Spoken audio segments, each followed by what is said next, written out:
Hey y'all, this is me fresh off the wake up. I'm not even gonna lie, like fresh off the wake up. I just had to talk as soon as I woke up. As soon as I woke up, I needed that. I don't know what just happened to my TV. Mm-hmm.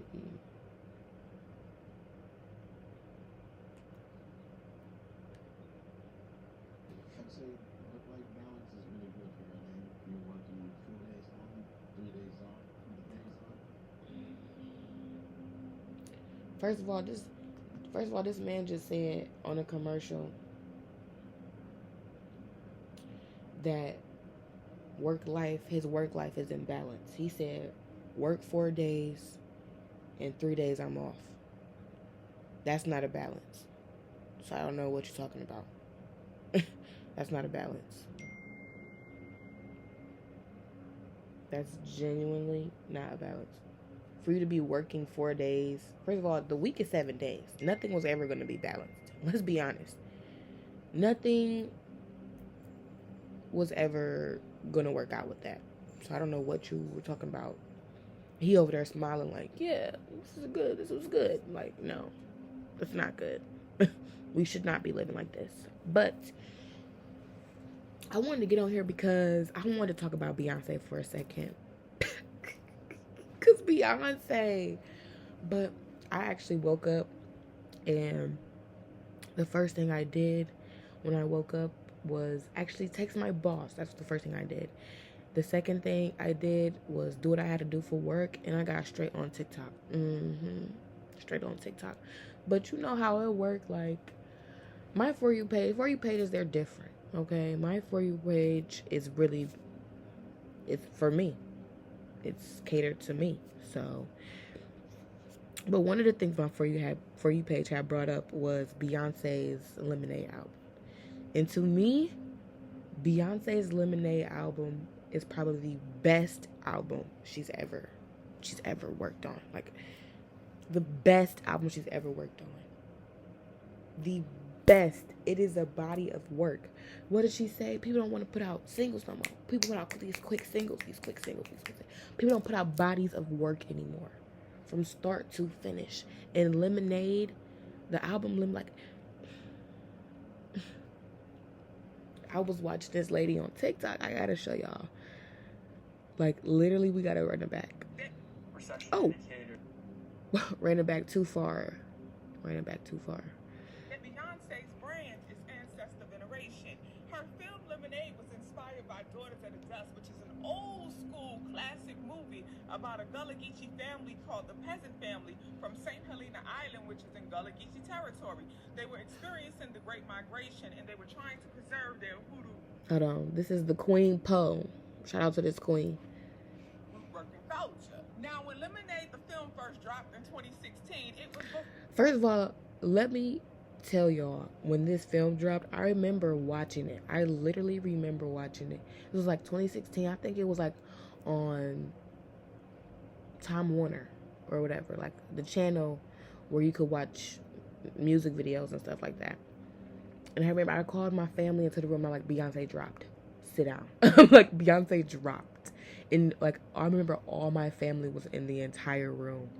It was me, my mom, my cousin, my younger cousin. Like, we was just all in the room, sat watching Beyonce. And I remember that kids kept saying, so did Jay-Z cheat? Did Jay-Z cheat? But I was viewing it. I saw something completely different. And I wasn't even my body anymore. I don't even remember what I watched, seriously. I wasn't even in my body anymore. I was watching it. I remember the song that brought me back to my body was Don't Hurt Yourself.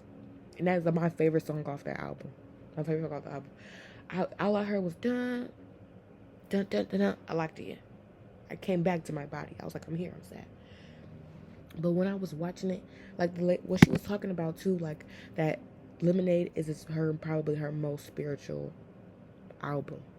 And it talks about self-reflection, shadow work, and just doing the root work to get you back to yourself and reclaiming your energy. And this body of work, like, Beyonce's mind. I mean, she's a Virgo, so I expect that from a Virgo. But Beyonce, you're mine, child. You're mine, child. But it's like with that album, and she did it in stages of like intuition and denial. And the lady just was talking about Queen Poe. She was talking about like literally Beyonce is always ahead of her time. Like genuinely. I heard literally Beyonce is always ahead of her time. I heard somebody said that Charlie XCX was bringing house music back. Please. Stop. Please. Don't get me wrong, I love Charlie, but she's never brought house music back. And I wouldn't say her music is really house, but whatever, to each his own. She's got her own thing going on. I really hate when people compare artists. Like, I really hate that. Like, I really do hate that. Like, you trying to compare people that got two different lifestyles, two different niches. Like, come on now. Like, I don't really like that. Or when people be like, oh, she's the new Beyonce, or I don't know. Like, that shit is dumb because Beyonce's still here. So what do you mean the new? What are you talking about? What are you talking about? Like, oh, she's the new Rihanna. Rihanna's still here. What are you talking about? And it also takes the credit away from that own person because now you're going to be constantly comparing that artist to Beyonce, comparing it to Rihanna. Like, they're their own person. Come on now. Let's be for real here. But I just really don't like that. But she was talking about the spiritual awakening of 2020 during the panic. So images like this had people shooken, and they were either gossiping about how demonic the film was, or they were gossiping about the tea of Jay-Z cheating on Beyonce. But Baby Lemonade, the album and the film, was about so much more than that. It was about healing. It was about doing shadow work. It was about breaking generational curses, embracing generational blessings, forgiveness, and redemption. Let's get into it. Lemonade, the film, is broken up into 11 chapters, starting with intuition and ending with redemption. Now, in the intuition chapters... Guess what she was talking about in the intuition chapter. Hold on, my dog just came in here. He just ruined my vibe. Like, what's up? Because we beefing. Because the other day, why would he come in here and he peed? Like, he just straight up peed. Like, and your pee is strong. You got to get out of here. Seriously. I'm still mad. And you all wet. Like, why is you all wet?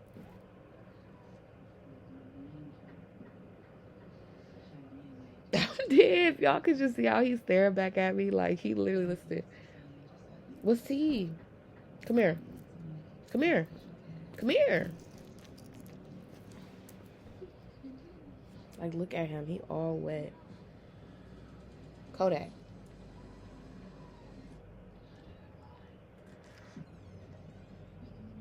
Yeah, I was talking and you came in. And you're all wet. I fuck with you though still, but that blew me yesterday. Because why would you pee?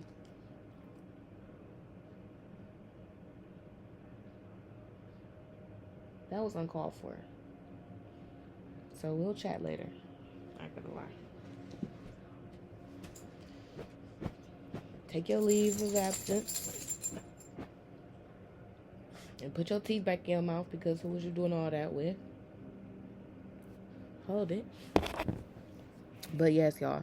So she was talking about intuition, like this part of the film where she was talking about her intuition. And I think at this point, this is kind of like the beginning of the song. It's like, pray you catch me whispering. Let me go sing. Pray you catch me. Yeah. And it goes into pray you catch me, and then it goes into hold up. That part is like really her intuition part, and then that going into the denial stage. And I was talking about denial. I feel like denial, with her stages, denial is always where you find your truest self. Because it's a mirror. Denial, I see it, denial, as delusions. I see it as where it's like your delusions are coming to surface. And you start to see how much you trick yourself into not believing yourself. It's like a way for us to allude to our own suffering. And I feel like when you're at the delusion part of your spiritual awakening or self-awakening, when you get to that part, that's where you can find your deepest self. You see, it's like genuinely a mirror pointed up to us. It's like, bitch, look at yourself. You're acting crazy. And you really start to see how much you've put yourself on a back burner, not acknowledging your intuition, not being your truest self, not aligning with your voice and using your voice and giving your voice to so many other people and giving yourself to so many other people that you start to neglect yourself. And the part of that delusion, it holds up a mirror to us. It genuinely does. And it brings us back to a reality where we can now come back into our bodies and fully see how we were acting. Like, girl, you was really acting like that. He was really acting like that. And that's the part she was talking about during her intuition. She opens up with herself on stage, dressed in her all-black infamous work hoodie. And that is a symbolism that listens. Yes, even when she was just in the woods, like the grass, wearing those hoodies. That's just genuinely, I feel like that's honestly a good juxtaposition. Like, not even gonna lie. Of just being your truest self. Like, she's in her truest, most vulnerable state at this point. In that black hoodie with that zip all the way up here, she's in her most vulnerable state at this point. It's in her higher self where she realizes and sees that she needs to go do some work. Seriously. And then we go into the denial. On stage, I'm about to bear my life, my journey, and tell y'all the work I have been putting in, not just in this album, but the work I've been putting into my life. And we know and understand that symbolism because she's also walking through a field, like she's searching for something, and what she's searching for is the truth. In this chapter, she has the song Pray You Catch Me playing, where she's saying that her intuition is speaking to her. She said, I can taste the dishonesty. It's all over your breath. So her intuition is telling her that something is going on, that man is creeping. But she's in denial. She doesn't want to accept that this is the truth. So even when we can see the two versions of herself, because it's literally like a mirror, we can see her coming outside of her own body, coming outside the version of her that was her truest self, that's seeking, that's searching for the truth, that intuition that of her that was seeking and searching for the truth. And that version of her went into denial, and it stepped out of denial to come see herself. It's all bigger than all. It's always bigger than what it is. It's always bigger than what it is. That's why nobody can never tell you about yourself. Nobody can never tell you about yourself. Don't let no bitch do that. Don't let no bitch do that. Nobody can never tell you about yourself and the work you've had to do to get to yourself and be in your, like, nobody can never tell you about that. A bitch try to do that, beat that bitch up. Okay. Beat that bitch up. Let that bitch know. I'm just playing, but I ain't really playing. But that version of herself that wanted to seek and do that work is now starting to come out of her body, because there's two versions of right here. Is now starting to come out of her body and see the delusions. She's starting to see the delusions. She's starting to see her, I don't want to say weak self, but her weak self that is just like kind of allowing these people to play with her. Like, don't let these niggas play in your face, girl. She's stepping out of her body to see that version of her. That the truth is that man is out there doing some things he ain't got no business doing. She goes on a journey of rejecting her intuition, of denying what she genuinely knows. She goes on a journey of trying to bend and fold and flex and fix herself. And this is symbolized with her falling from a building, but instead of hitting the ground, she falls into a body of water. And in that water, she sees herself, a shell of herself.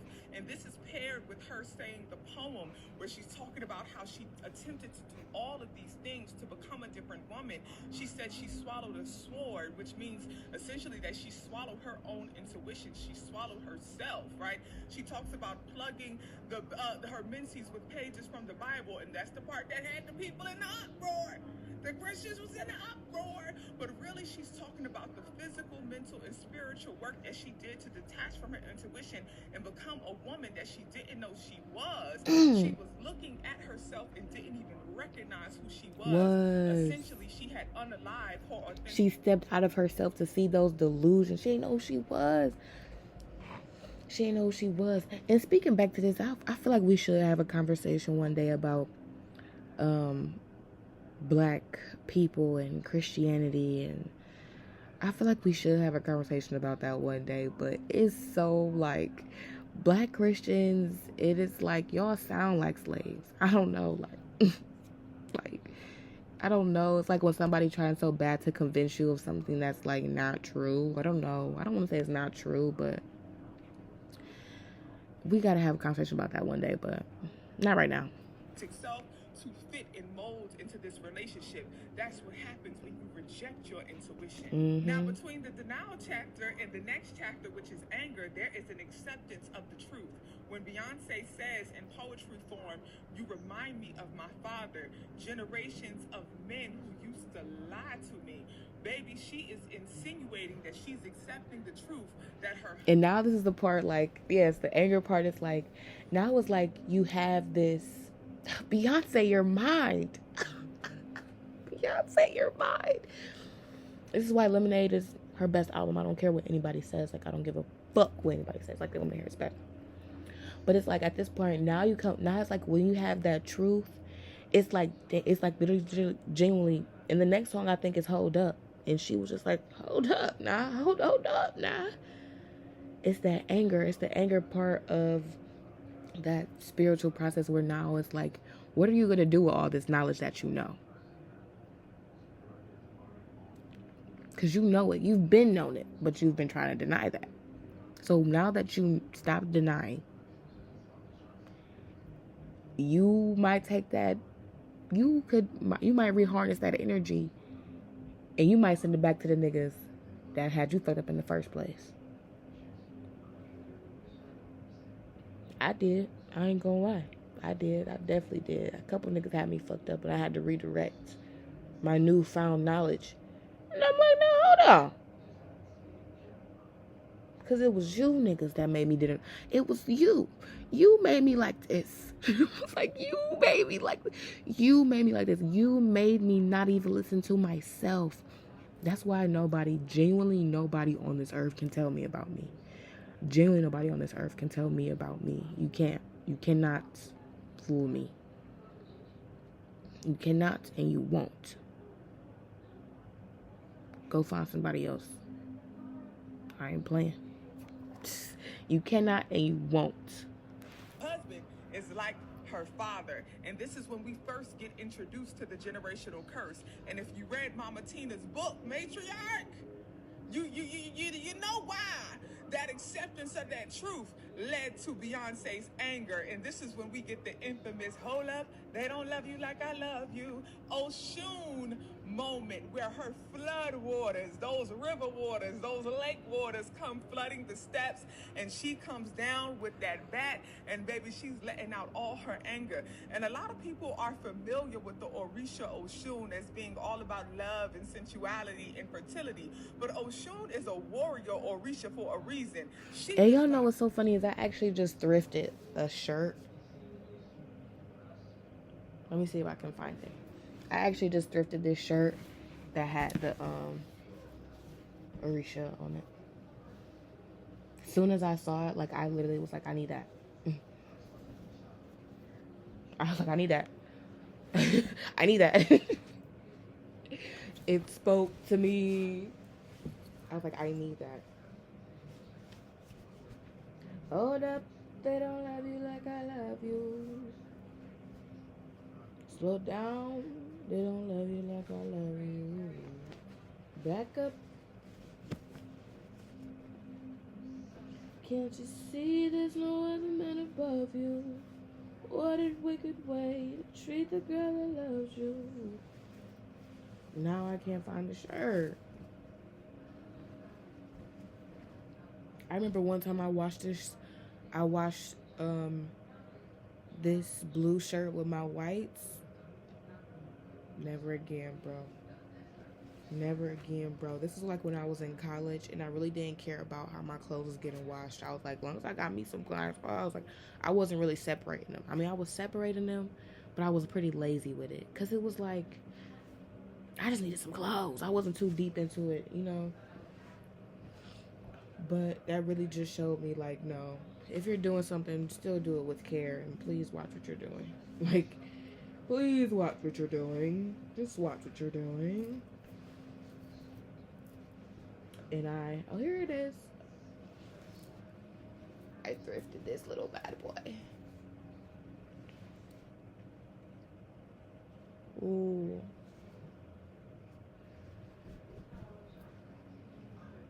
With the Arisha.